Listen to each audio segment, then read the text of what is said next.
Welcome sa ating programang You Shall Know the Truth. Narinig niyo rin ba ang secret rapture at kung paano sila na-disappoint nitong nakaraan lang Setyembre? Atin pong titignan kung ito bang secret rapture ay biblical o isang imbentong doktrina lamang. Kasi yung mga secret rapture, meron din naman silang mga Bible verse na ginagamit para to support sa kanilang claim na meron talagang rapture. So atin pong isa-isahin at atin pong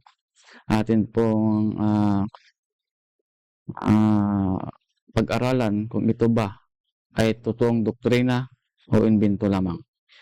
Okay.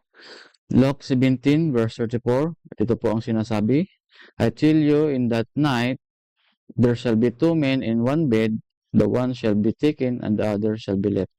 So ito po yung mga Bible verse na binibigay nila, na yung isang dalawa daw na lalaki na natutulog ay yung isa kukunin at saka yung isa mananatili dito sa mundo. So ito kasi nililiteral ng mga rapturer na talagang ganyan yung mangyayari. So ibig po sabihin ni Christ dito, yung natutulog, of course, two men in bed, ibig sabihin po niya natutulog. So ito po yung pag-interpret ng Bible about natutulog. In John 11 verse 11, these things said he, and after that he said unto them, our friend Lazarus sleepeth, but I go that I may awake him out of sleep. So yung mga apostles kasi hindi naintindihan yung ibig sabihin ni Christ na si Lazarus was sleeping. Sabi ng mga apostles, hayaan muna natin siya matutulog, magigising din naman yan sa kanyang pagtulog. So, sagot ni Christ sa kanila in verse 14, Then Jesus said unto them plainly, Lazarus is dead. So, ibig po sabihin, pag patay po, ang tawag po dyan ng Bible is natutulog lang. Hindi po patay, as in patay, kagaya ng ating pagka-interpret. So, these two men, ibig sabihin, kukunin, ibig sabihin, first resurrection, and mayroong second resurrection. Ito po sa Revelation chapter 20 verse 6. Blessed and holy is he that had part in the first resurrection. On my first resurrection, of course, there was a second resurrection. And such a second hath no power, but they shall be a priest of God and of Christ, and shall reign with him 1,000 years. So, and first resurrection, ang mga righteous pupunta ng langit, and they spend 1,000 years. And when the 1,000 years are expired, ito po sa verse 7, Satan shall be loosed out of his prison. So, ibig sabihin, pagkatapos ng 1,000 years spent in heaven, si Satan po ay mahuhubaran and shall go out to deceive the nations which are in the four quarter of earth, Gog and Magog, to gather them together to battle, and the number of whom is as the sand of the sea. So, ibig sabihin, yung second resurrection after 1,000 years, ang dami-dami pala na hindi maliligtas, na para daw sand of the sea, na hindi masyado natin mabibilang. So, ibig sabihin po, yung two men that are in sleep, ibig sabihin, yung isa dyan, yung namatay, na righteous, will be reign in Christ for 1,000 years in first resurrection. And the other will be resurrected on the second resurrection. Yun po ang ibig sabihin ng Luke chapter 17 verse 34. At sa verse 35 naman, ito naman ang pagsasabi, two women shall be grinding together, the one shall be taken and the other left. So, sabi daw dyan, dalawang babae na nag-grind together, ibig sabihin gumagawa ng pagkain, tinapay. Ito din niliteral ng mga rapturer. Ang akala nila, dalawa talagang babae na nag-grind o gumagawa ng tinapay. Hindi po ganyan ang ibig sabihin. Yung woman po dito sa Luke 17:35, ang ibig sabihin po is church. Dalawang church lang po dito sa mundo. At yung isa po is the true church at yung isa po is the false church. Yung false church, marami po yan sila. Yung true church, nag-iisa lang po. At ito po ang ating mababasa in Ephesians chapter 5, verse 22 to 23. At pupunta po tayo ng verse 32. Wives, submit yourselves unto your own husband as unto the Lord. For the husband is the head of the wife, even as Christ is the head of the church, as he is the Savior of the body. This great mystery, but I speak concerning Christ and the church. Ibig sabihin, yung church po was the spouse of Christ. Kaya yung dalawang church diyan sa Luke 17:35 was the two church. One po is the pure church and the other is the apostate church. Ito po. In Revelation 12:17, ito po yung true church. And the dragon, which is Satan, was wroth with the woman, the church. Satan was very angry to the church and went to make war with the remnant of her seeds. Ibig sabihin, yung church, mayroon pong mga membro which keep the commandments of God and have the testimony of Jesus. Ano ba ibig sabihin na? Reference po to understand what is that church is. That keep the commandments of God and have the testimony of Jesus. That was the pure church. And the other church in Revelation chapter 17 verse 5, and upon her forehead was written misery, Babylon the Great, the mother of harlots and abominations of the earth. So, ibig sabihin, meron po ditong church na siya po ay mother. So, yun po ang sinabi ko kanina, yung apostate church, marami po kasi meron po siyang mga daughter. At yung pure church ay nag-iisa lang po, Revelation 12:17. At ito po ay hindi po Muslim. Ito po ay isang Christian church na nagsasabi na siya daw ay spouse of Christ but she was playing as a harlot. Siya po daw ay spouse, asawa ni Kristo, pero yung kanyang mga doctrine was not the doctrine of Jesus Christ. Kaya po, yung two women in Luke chapter 35, 17:35, the two women represent the two church. Yung mga membro ng pure church na maging righteous hanggang sa huli, ayun po experience ng first resurrection. At yung harlot o kung kasama doon sa mga daughters ng harlot kung ng apostate church, yun po sila makaka-experience ng second resurrection. Dito po yung ibig sabihin yan ng verse 35. Hindi po yan literally two women. Okay.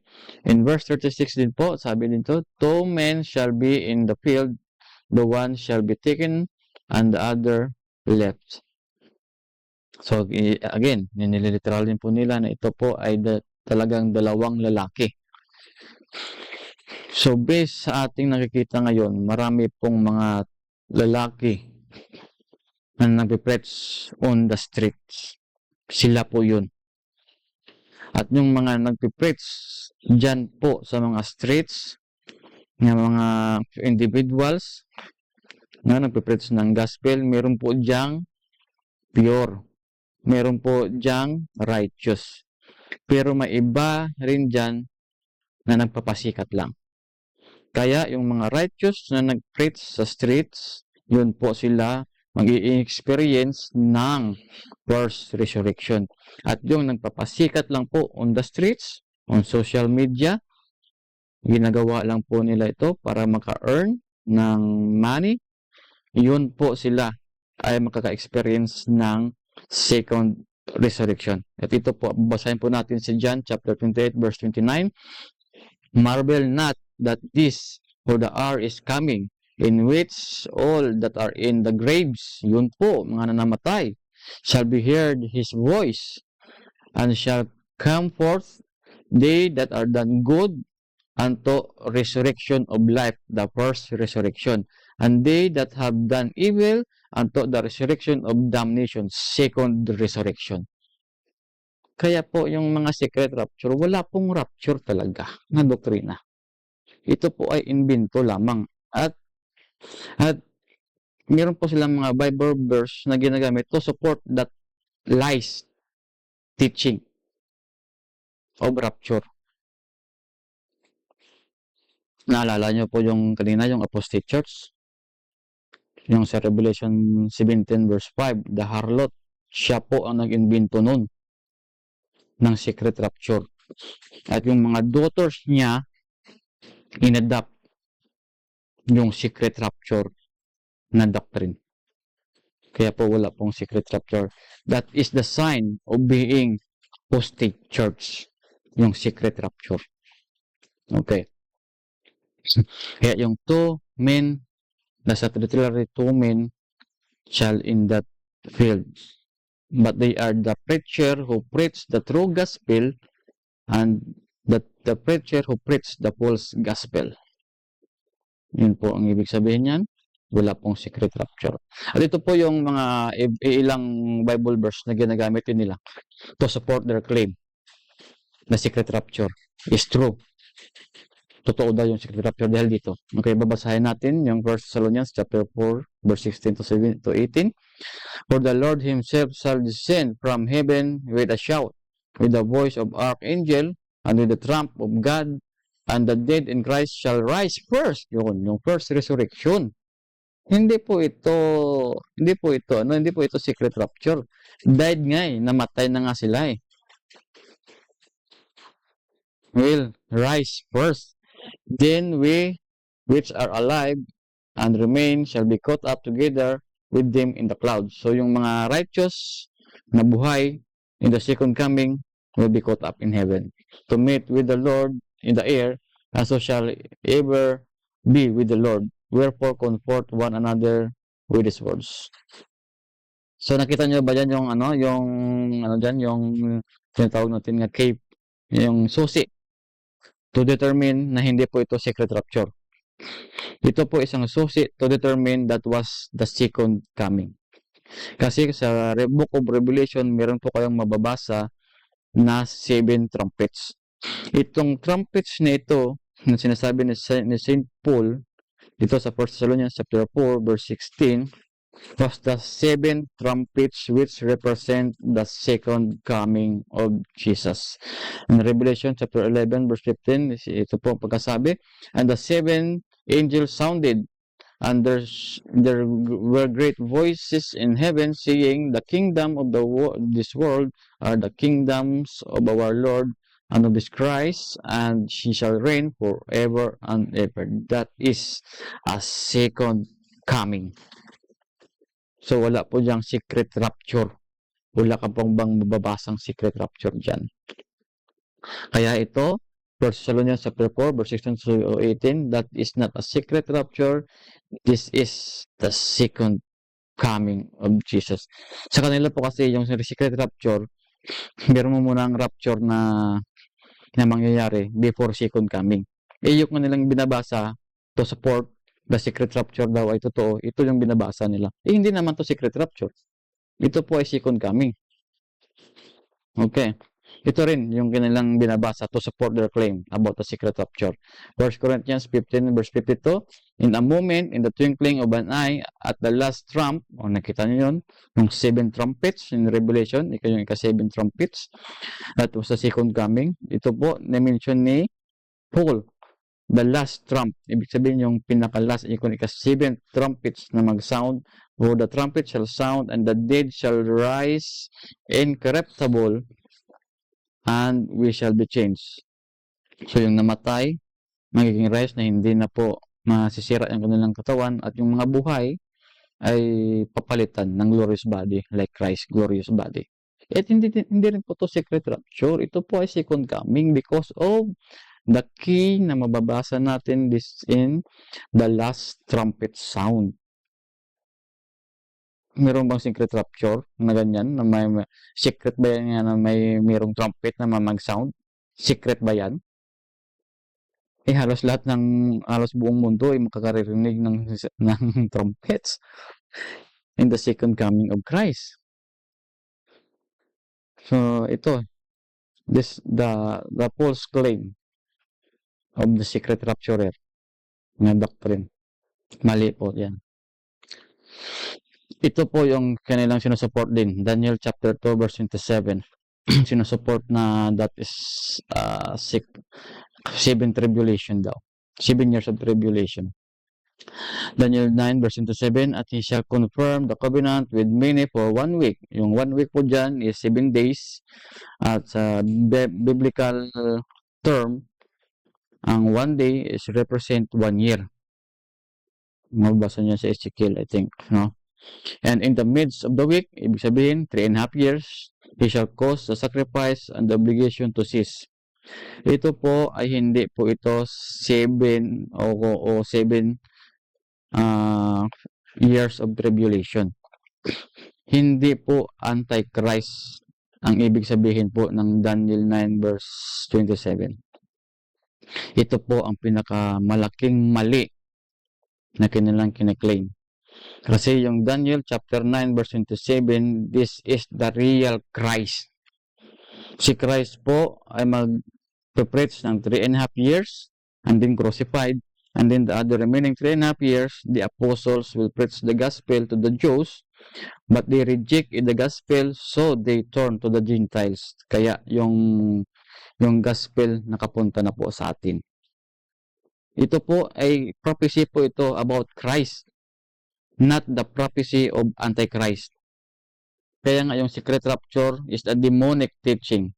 Kasi yung chapter 9 verse 27, ginagamit nila ito para ma-prove nila na this is the Antichrist. Bakit ba nila ginawang Antichrist yung totoong Christ?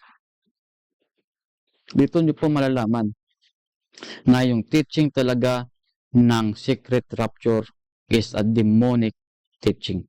Is the Antichrist teaching.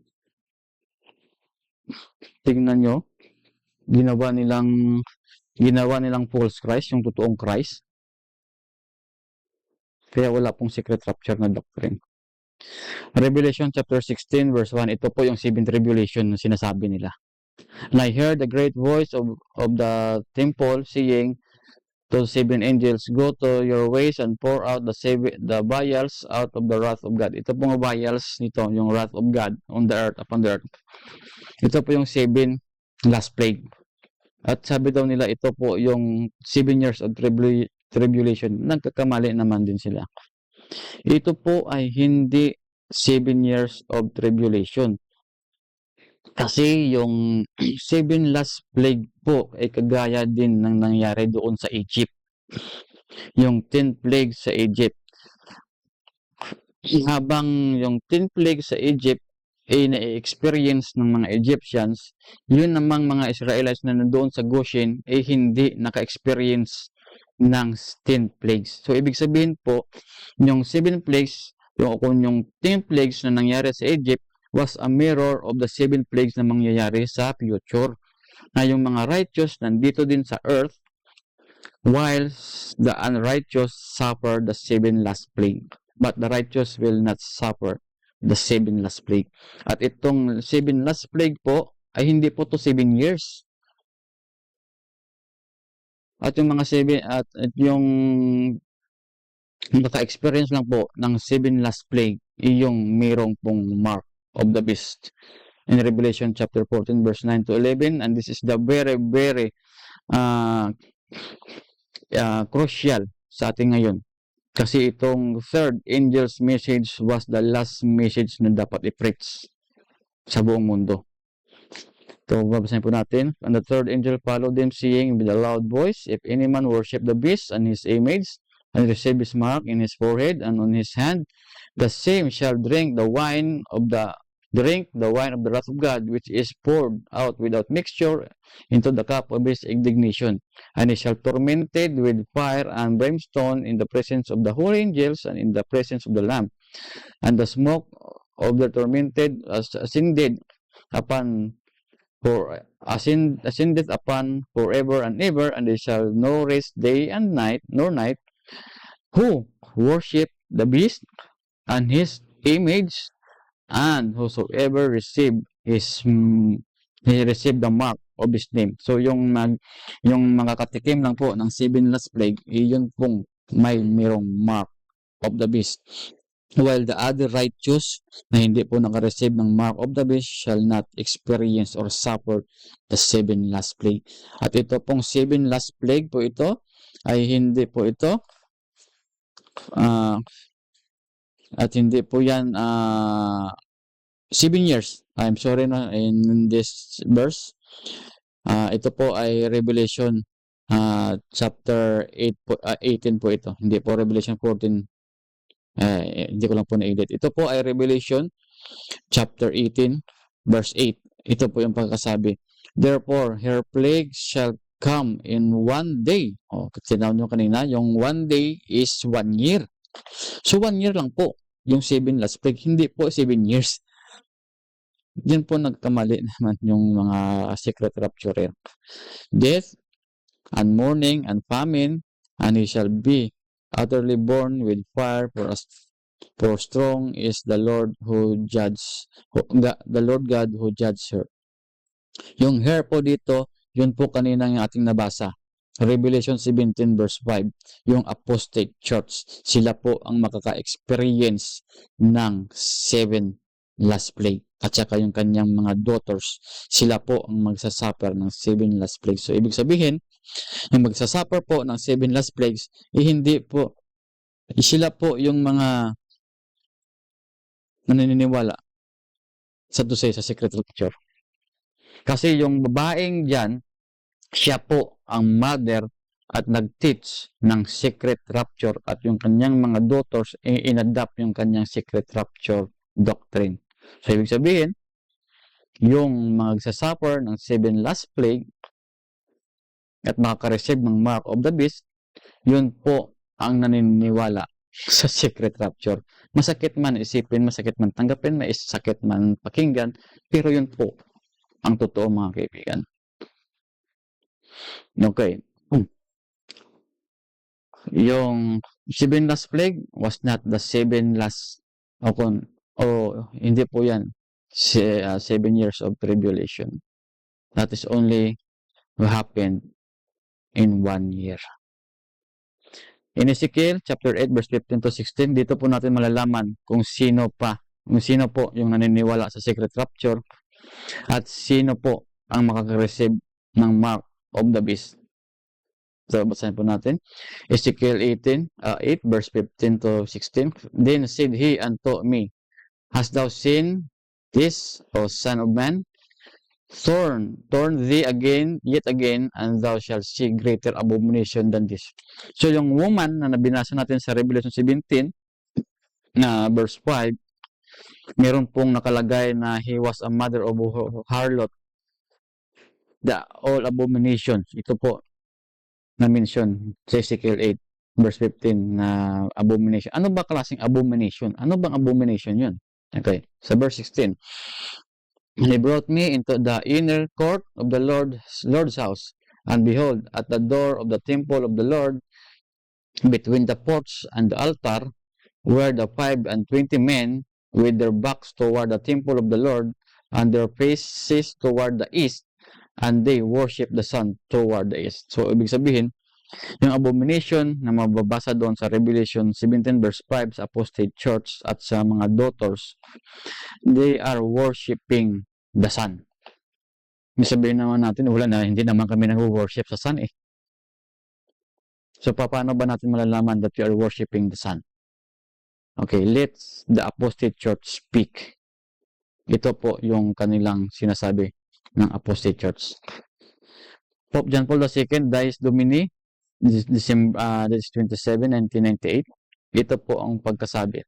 Pastoral institution suggests to the church the Christianize of the notion of Sunday as the day of the sun. Yeah. Yung Sunday worship pala was also the worshiper of Ezekiel chapter 8 verse 16. If you are worship in the day on the first day of the week, Sunday, that is equivalent that you are worshiping the sun, which was the Roman name for the day and which retained in the modern language. Sabi nila, in order to draw the faithful away from the seduction of the cult. So, ibig sabihin po nun, para po mailihis o maano nila yung mind ng mga